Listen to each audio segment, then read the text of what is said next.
Man. First of all, thanks for being with me today. I know you're busy, especially this time of year with the new book ramping up. Yeah.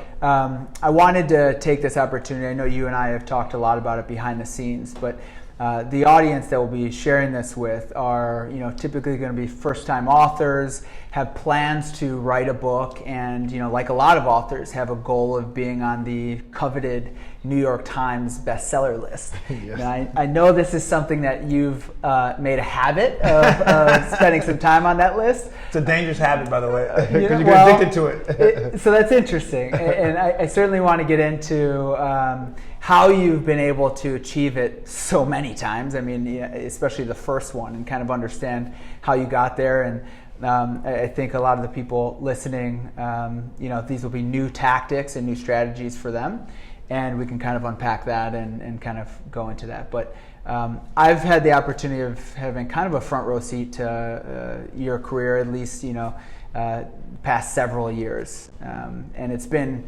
interesting seeing how supportive your fans and customers are ultimately, and how whatever you put out there, they seem to really engage with. But I've also seen how much work you put into it as well. Mm-hmm. You certainly are the hardest working man in publishing, at least in my my perception. So when you were getting started writing your first couple books, did you have kind of a clear sense of what it is that you were doing? Did you have a mentor that was kind of looking out for you? Give us a sense of your early stages and your kind of journey. I think that most authors who are serious about writing and publishing, they look at the New York Times list because that's like the holy grail in our business. Yeah. And you want to make that list. Does that mean that if you don't make the list that your work is not good? Absolutely not. Does that mean that you can't find critical success without the list? Absolutely not. There's just something about that list that has this kind of iconic place in publishing. Maybe too much, actually, because the idea is you have to decide what your goal is for your work. Some people want to write books just because they want to have a book on the shelf. Others want to write books because they want to have an audience and build an audience. And then others write books because they want to make money. Yep. Or they want awards.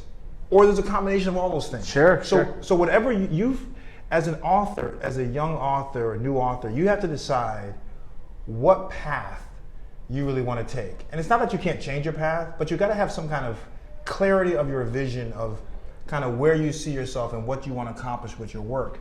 That really helps. Yeah. Because that then sets up the sequential steps of what kind of marketing you're going to do, what kind of promotions you're going to do, how do you build your network, how do you talk about your book, the effort you put in.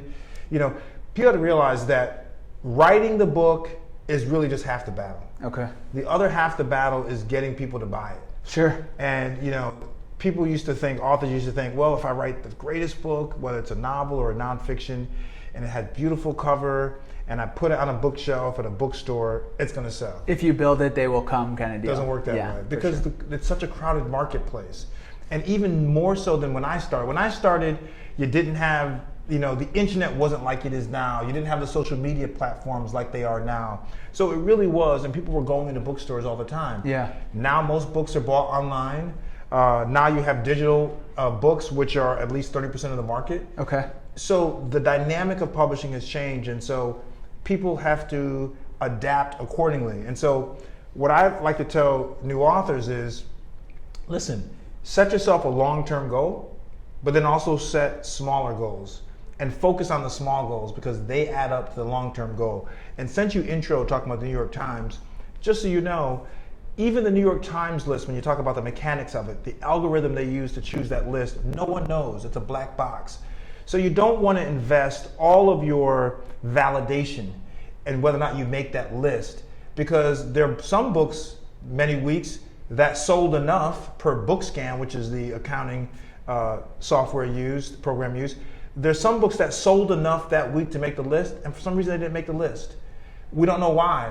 And it's part of because the New York Times has an algorithm that is just not the absolute volume of books sold. Sometimes it's the rate of book sales. Sometimes it's where the books are sold in the country. It's all kinds of, so I say all that to say it's great to make the list. And yes, I've made it a lot, and it's addictive because once you make it, you want to make it again. But you should not validate your worth or your success without you making your China bestseller list. That's extremely helpful. The more I looked into the list and how it was ultimately, determined, it became clear there's a lot of ambiguity in how the list is actually Purposefully created. Yes. Right? Yes, they don't want anyone to know what their magic sauce is. Interesting. Some of the reasoning behind it seemed, relatively valid, I guess, because people could try to manipulate it, right? For years. Okay. Since the beginning of the list, authors and publishers have tried it. Now they have third-party companies that think that they figure out the algorithm, so there are things that they'll do. Listen, this is when it gets kind of over the line. This is why I say you can't let that be your mandate of how you conduct yourself. Now, I will say, I started off like most authors. I was a nobody. I didn't have many fans. And I literally started off, grassroots. And I think that is one of the best ways to become a best-selling author, is to really build your base, and you got to build it authentically. Okay. It's much easier to do it now. I make myself sound old. I guess I am relatively new authors, but when I first started so many years ago, 18 books ago, it was hard because we didn't have the kind of instantaneous access to people. Things didn't go viral. Yeah. Now these days, it's so much easier to get noticed, or at least have the chance to get noticed. Before, if you didn't get on the Today Show or Good Morning America or some of these big radio shows, who would hear about you? You'd have to take an ad out, in newspapers, and people couldn't afford that. Yep. So now is a chance for people to really build a solid audience, which is why I encourage all new authors, even if you're not into the social aspect of social media, you really need to have a following. You need to create content that people can cluster around and engage with you in, so that when you do start publishing and you want people to, buy and read your new content, you have a built-in audience, and then you try to grow that organically. Okay, so you're talking about an author's platform effectively here. And one thing I've noticed about social media, of course, we deal with a lot of thought leaders and authors as well. One of the tricky parts about social media, it's created this situation where you think that you have to be famous to be influential. And rather than, my conviction kind of is that you don't necessarily need to chase 1 million impressions if you can make an impact for 1,000 people, right? You can build a substantial business doing that. And I think what you've done such an exceptional job at least from my perception, is not only do you have a large audience, but you have a very committed audience of supporters, not just people who are kind of just following what it is that you do. How on earth did you do that? Well, that's a very important distinction to make, and I'm going to underscore that. Please. You can have hundreds of thousands of followers, but they could be followers who are just voyeuristic or just want to see what you're wearing out at night or what you ate, for breakfast. Whereas then you ask them to do something, support me in this or support me in that, and they may not do it because they're just looking. They're just standing at the window shopping, right? They don't want to go into the store. What I try to do is I try to create content and create engagement that people want to come in, and they want to sit down and they want to talk and they want to exchange ideas. And I've just done it by simply listening to people and interacting with people. You can't be the Hollywood superstar who can't be touched but can only be seen. You have to be someone who's answering DMs on your Instagram. Someone sends you an instant message on Facebook. Yes, it's tiring, but when you respond to people, and even though you can't respond to them all right away, they're happy that you actually interact with them. And so I've spent a lot of my time, and still do, answering DMs from people I don't know who are asking me questions, or engaging them in conversation or some kind of back and forth. Because when people feel like they can touch you, and not necessarily literally, but when they feel like that you acknowledge them and that you recognize them, then they become your fans. No question. And they're excited when you have something new coming out, and they listen to you and they're looking for you, versus someone who says, look at me in this $10,000 tuxedo going to the Met Gala. Like, people will look at that and say, oh wow, I wonder what he's wearing or who he's with. But that's not the same as you saying to someone, hey, listen, you have a problem, you have an issue, you have a question, or you have a funny moment, let's talk about it. Okay, so that's interesting. So when you're hearing directly from your fans and it's crazy to me that you're still able to make time to message your people. I think that's incredible. Is that actually where you're getting some of your ideas for your work in your next book? Like, because you hit on something. I mean, what you do a really good job of is talking to and helping address a specific problem that your readers or audience have, and you seem to have this unique way of delivering it in this very valuable, utility-driven way. So where are you getting kind of inspiration for your work? Is that directly from your community? Well, I write nonfiction, mostly in the diet wellness space, and I write fiction. Okay. But I am always looking for ideas. Like, I spend hours and hours a day, not consciously, but thinking about, like, that would be great for a book. That's a great idea. That guy is a great character. Okay. Now, I may see someone walking down the street, and I'll say, and I'll take a picture of somebody. Really? Because I want to describe him as a character in a book. Interesting. Because he just has that look, or she has that look. Or situations, someone who's struggling to do something at the airport may catch my attention for a book idea about, exercise or choosing the right foods. I mean, I have so many ideas. I have a list of ideas. I just won't be able to get through them. I wish I could clone myself because I want to do all of them, but I simply don't have the bandwidth. And I write all my own material because I love the process of writing, and so I don't have the bandwidth to execute all my ideas. But I get them, all the time. Listening to people, radio shows, just anything. Okay. I mean, I am a sponge when it comes to information. I read everything I can get my hands on. I listen to people. I talk to people. Yeah. I talk to everyone from the security guard to the CEO, and I have meaningful conversations. People don't talk and listen to each other like they used to, right? But when you talk to somebody and you're having a real conversation, not just like, hey, how you doing, but really like, hey, what's going on? And people start talking to you, you learn some stuff. I was in New York the other day, and my driver, when he picked me up, wanted to ask questions about hand washing for coronavirus. And that was the starting point for the conversation, but it led to all these different areas and me asking him questions. Sure. I'm also a very curious person. Yeah. Like, I will ask 1,000 questions, and people like, why are you asking so many questions? Because I'm just interested in. And it seems genuine. I can tell you that from being on the other side of it. I like to understand process. Yeah. Like, literally, I like to know, how does this actually work? Yeah. I've been like that since a kid, and I may not do anything with the information, but I just like to know, like, okay, so when the stock market is plunging and they actually stop the closing, who does that? Where do they do it? How do they do it? How do they tell? These are things that I love to have that information. Now, a lot of times that information, maybe not about the stock market, but information I've gleaned will find its way into one of my books. Okay. Consciously or subconsciously. And that's why I think the more that you fill yourself up with information about process and other things, the better of an armamentarium you have to pull from when you sit down to actually begin using your craft. So with some of these ideas, will you always test them with your specific audience? I'm lucky because a long time ago when Facebook was the thing, I have a lot of Facebook followers, and these are people who are interested in trying something different. And so they would be my test cases. So I would take a plan, I'd have an idea for a plan, and I have 3 ideas right now in my head for a plan that I want to do. I'll put it down, kind of draft it, put it together, and then I'll say to a group of people, I have tens of thousands of people on Facebook. Yep. I'll say, hey, who wants to do this for 4 weeks? Who wants to do it for 2 weeks? Maybe it's just a week. I'll do it on my Instagram.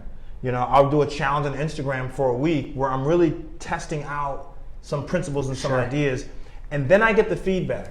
I'm very much into feedback. So then I'll say to them, hey, do me a favor, post, ask questions. How did week 1 go? Week 2, what didn't you like? What's better? And that really informs me. And I start making, I always listen. You got to listen to the people. Yeah, for sure. Right? You just can't sit in the ivory tower and decide that this is what I think people need and what they want, and I'm just going to give it to them. It doesn't work that way. You have to be with them and understand what their needs are, what they're trying to do. Listen, a lot of people are trying to lose weight. They're trying to understand intermittent fasting. You got to be in tune with that. Sure. So you can kind of give them what they're looking for. but give it to them in a way that's it's useful, but it's also safe and effective. By the time they end up reading the book, it's the third it's several iterations into the process, and probably a better quality experience as well. So I would imagine that, and maybe you don't do this, but so what you've described to me is you basically you've cultivated a community, a large community in this case, who are avid supporters of your work, and you test your ideas with that community to improve the ideas and to test the utility for your audience. The reception of it. Okay. Yeah. For a new author, I can imagine that actually being a compelling case to then take to publishers to try and get a deal potentially, so showing that there is actually an appetite for this book. Now, I've never pitched a publisher before, so I'm not really sure how that works. Is that something that you could use, or are there better tactics to go about landing? Well, you've hit the nail on the head. Publishers these days, unlike when I first started, publishers now are looking for people to walk in with an audience. Okay. And it doesn't have to be 800,000 people on Instagram, though that helps. But they're looking for someone who has some kind of a following, where they already have people who are following them, believing in them, listening to them, talking to them. Publishers want people, they want to know that this person has already connected with people, because they believe, and rightfully so in most cases, if the author already has a nucleus of support or readership, that it's their job as the publisher to grow it. Okay. And publishers have very unique ways to grow that, but they want to at least start with something.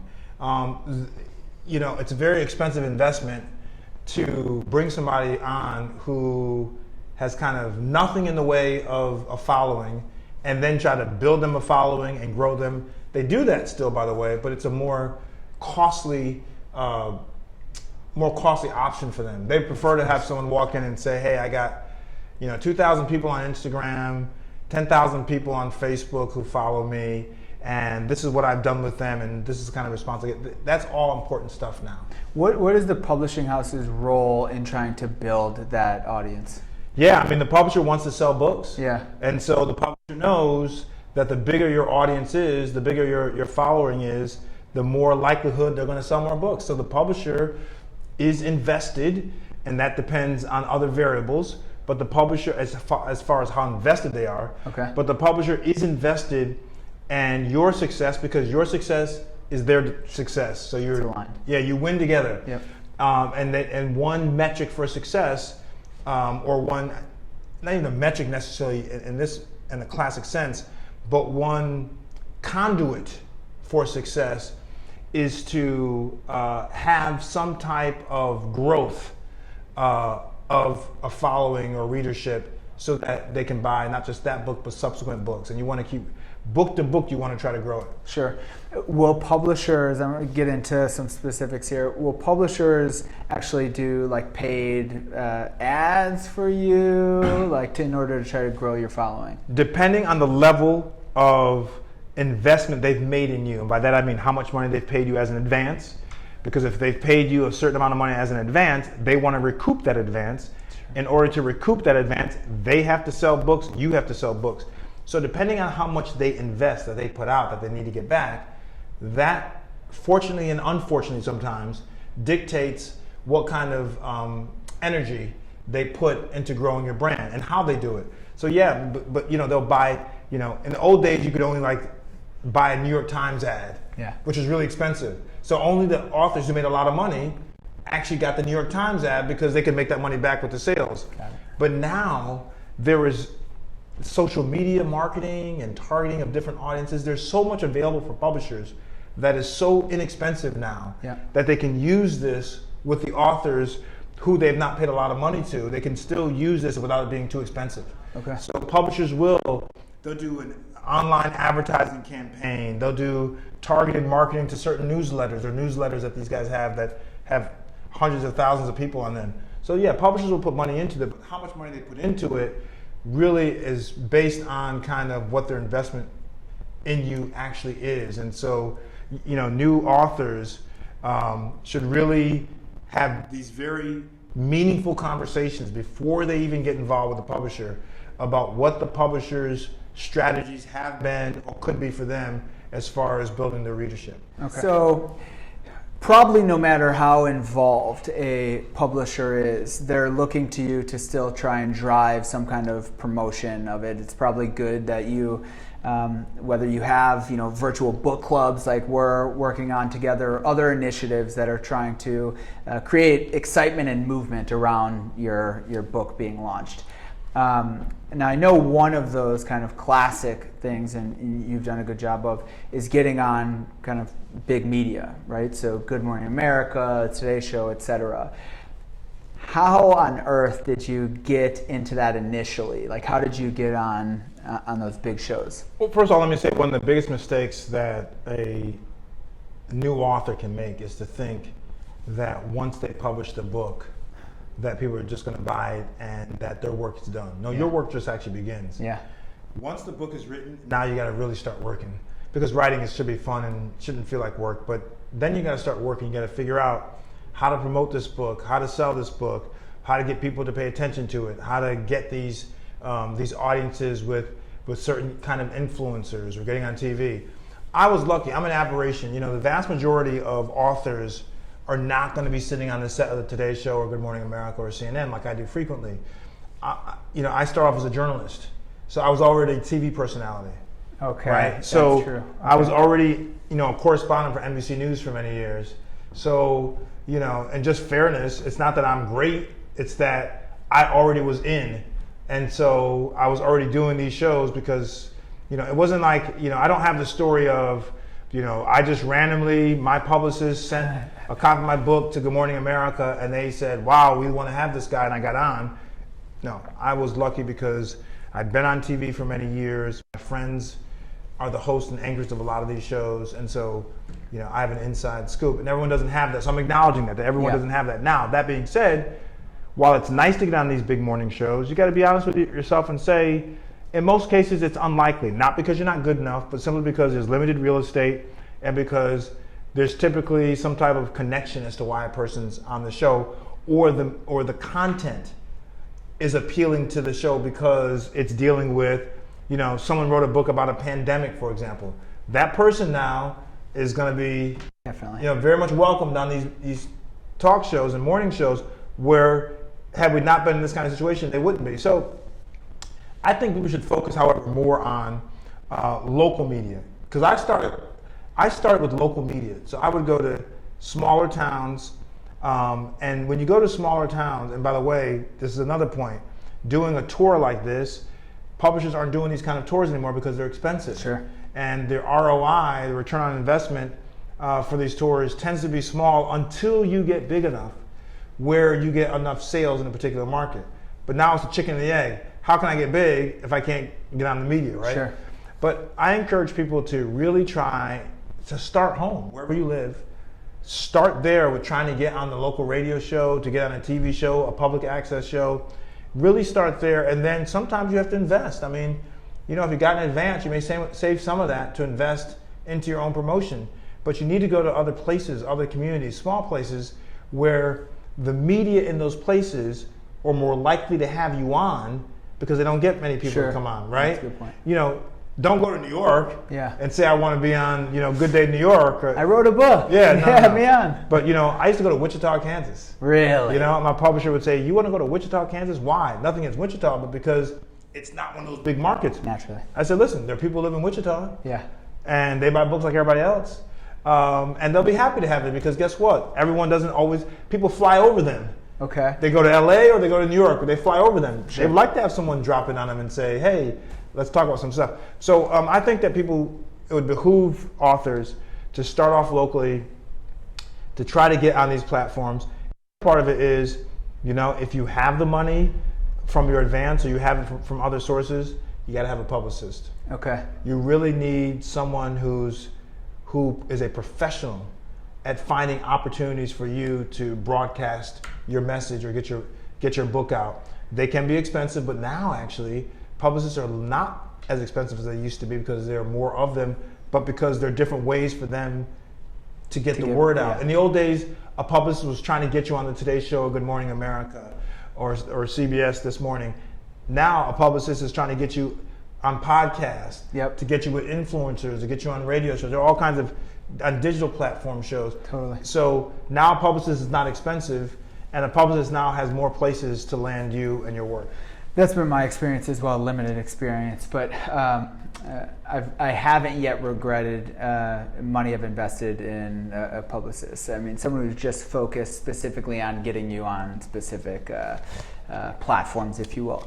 Now, one place I would challenge you is tell me if I'm hearing this correctly. So in terms of the local ground game, I mean, ultimately what we're after, right, is kind of gaining access to these micro communities, if you will, of people, of a space and a mental space that isn't just overly crowded and being competed for. And there's an opportunity of having a captive audience and talking specifically to a specific need that they have. I think that now we can do that, though, in these digital spaces and not necessarily be there physically.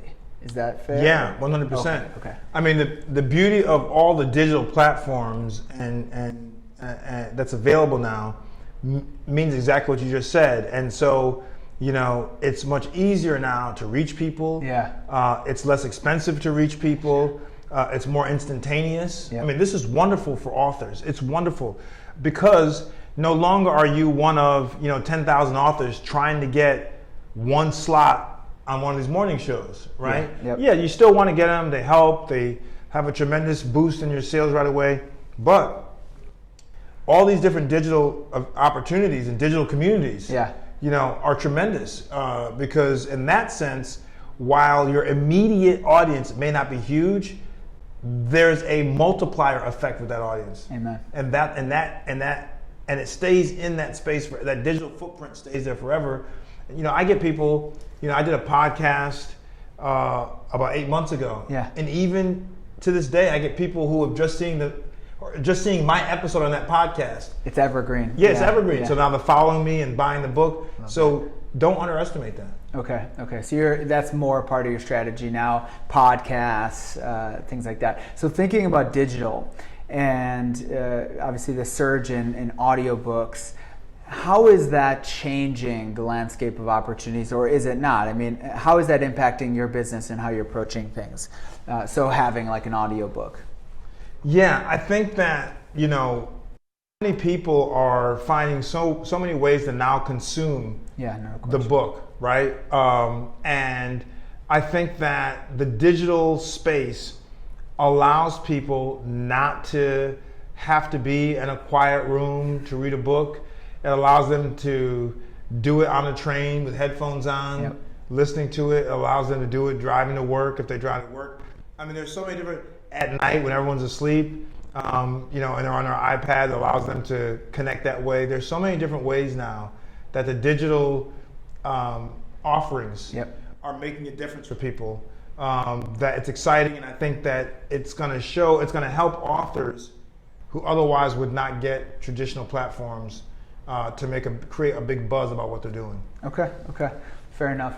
In wrapping up, I think it's kind of fun to think about it this way. If we were to look at Ian 10, 15 years ago, what would you tell yourself in terms of advice of how to approach your career and I guess writing in particular? I'm going to be honest with you, and not to be self-congratulatory, but I like the way I did it. I really look back and it wasn't that I was precocious or clairvoyant about it. I took a gamble, and in my thinking back then, I believed that you have to go one person at a time, and to get true believers, and that if people really believe in you and what you're saying, then it's a ripple effect. That person tells two of their friends, they tell two of their friends. And so that was my belief in the beginning. And, listen, my first couple of books, I probably sold as many of those books total, and my new books I sell in a day. You know what I mean? But you have to have the vision that you're going to get there. Honestly, you have to believe that you're going to get there. And even though that mountain looks really, really steep, I always say to myself, Well, look at all the people that climbed it. If they could climb it, I could climb it too. And that really keeps me going, and it kept me going. And so, even though there were 4 people at my book signing, you know what I mean? Despite the fact that the store had all these posters up and 4 people showed up or 8 people showed up, you have to say, you know what? I'm going to treat those 4 people like it's 4,000, and I'm going to give them everything they've come for. And guess what? Those people are converted, and they go back and telling their family, you should have seen this guy tonight. He was awesome, whatever. I mean, I think that's how you do it. So I like the way I did it in the beginning. I wouldn't do any different. I used what I had the best I could at the time. Now the landscape has changed for us. So now, I'm loving that too, because now it's easier for me. And if I can't get on a radio show or a TV show, it's okay, because now I have other ways to reach people. And people have other ways of reaching me, by the way. Yep. Well, I got chills. I can tell you this, man, from my experience, everything you just said rings completely true and sincere. No matter how big the crowd is that you're dealing with, or even individuals on my team that you're working directly with, you have a unique way of making everyone feel particularly important, and you are present, and it feels just very, very authentic. And I think that is translated in the commitment that the community of supporters that you have, and how engaged they are in your work. I think that's simply a testament of the value that you've provided them, and again, the commitment that you've made throughout your career to better the lives of so many other people. One thing I always live by, and I'll end with this, is that put yourself in the shoes of the other person sitting across from you. Think about, if you were in that situation, what you would like, and that's a real, a lot of people don't do that. People don't do that. And I was telling someone else who I was helping the other day, and she couldn't understand why I was helping her. And I said to her that I wish my mother, who had the situation you currently have, a tough situation, I wish someone back then would have helped her and reached out to her, right? Because it could have changed her. I mean, she's alive and doing great, but it could have made things easier for her. She had a tough time. And so I said to her, I'm helping you for some selfish reasons, because I wish someone had done that for my mother. Sure. So this is not just you receiving, it's me receiving, feeling good that, I couldn't help her back then, and no one else was helping her. But darn it, I'm not going to let that happen to someone else who I'm aware of. Now, obviously, I can't help everyone, but I met this lady coincidentally. I don't even know who she was at first. But after talking to her and hearing her story, I just felt like, geez, she needs some help. But anyway, I think that's what you got to do. You got to put yourself in someone else's position. And while you're not always able to solve people's problems, and sometimes you shouldn't solve their problems, because you get into the issue of, are you going to give people fish or teach them how to fish? That's very important. But you should listen and talk to people, because sometimes that's what just people need, is to be able to talk to somebody and really be honest and open up about what they're facing and the difficulties. And I just like to listen. Like I told you before, it's authentic because I'm interested. I really am. I'm just interested in situations and people in general. I think that, the older I get, the more interested I am, because now I have more experience, And so, you can't cure and solve everything, but these new authors, I was where you are. I started that way, and man, it looked like a really long road, right? Because you look at guys like John Grisham, sure, who's selling 1 million copies, and you're like, jeez. Every time you open Instagram, you got proof of someone else who's doing so much better than you. Every single time, right? So you sit there, and if you look at the totality of what others have accomplished, that can bear down on you. Sure. And make you smaller. And what you have to think is, rather than be crushed by the magnitude of what others accomplished, you have to be inspired by it. And say, I tell my kids this all the time, you have to say, if they could do it, I could do it, right? And the same thing in medical school. If as tough as medical school was for everybody, by the way, but you look and say, if all those guys in the hospital 100%. who are doctors, if they got through it, geez, I got to be at least in the middle of the pack. I love that. Right? I love that. And oftentimes with things that seem so big, it's just breaking it down into its constituent components, right? Just 1% at a time. 1% at a time, and that, you know, and it adds up. I tell people, like for weight loss, I say, listen, you know, you get 1 pound 1 week, 2 the next. You stay even week 3, take 2 the next. Jeez, you're 5 now. Yeah. It's a little bit at a time, right? I love that. Well, thank you so much. I know you address some of that in the new book coming out April 7th. April 7th, Mind Over Weight. I love it. I could be more excited to continue working together, man. Me too. I appreciate it, buddy. All right, man.